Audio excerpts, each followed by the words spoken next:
नमस्कार, मैं हूं दिबांजलि मोइत्रा।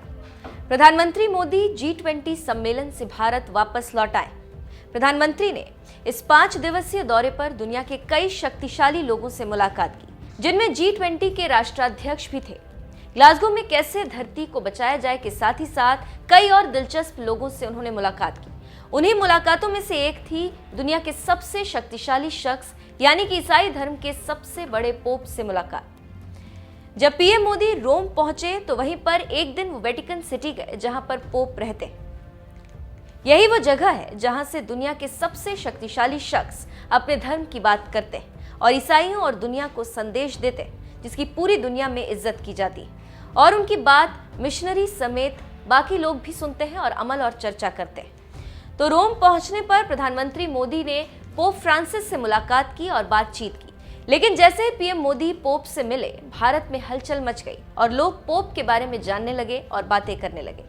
तो आज हम भी इस शख्स के पद पर पहुंचने की कहानी बताएंगे और कैसे लोग पोप बनते हैं उसके बारे में भी बताएंगे। जी हाँ, ईसाई धर्म पूरी दुनिया में फैला है और यही वेटिकन सिटी से कंट्रोल होता है और कंट्रोल करने वाले शख्स को पोप कहते हैं। इसका चुनाव बड़ा ही दिलचस्प होता है, जिसके बारे में जानकर आप चौंक जाएंगे।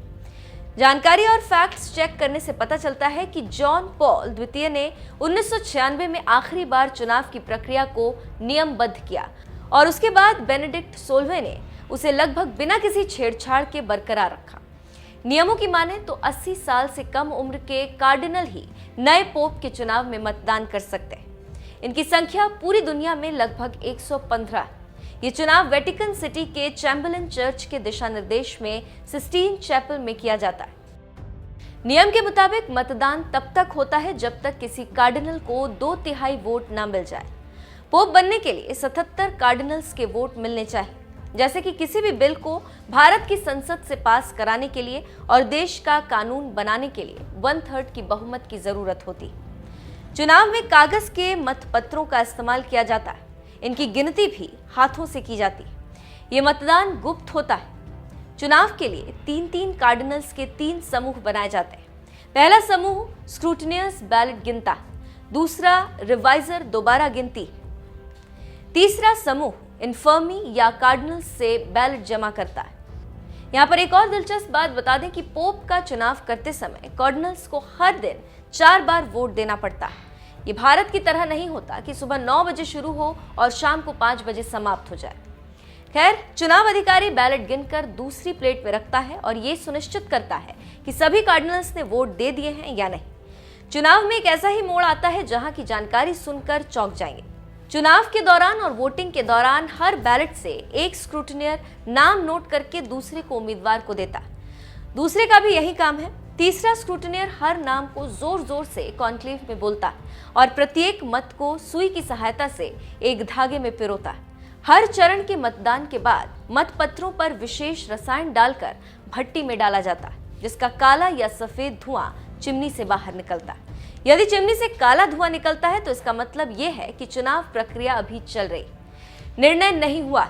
सफेद धुआं होने पर संकेत मिलता है कि पोप का चयन हो गया।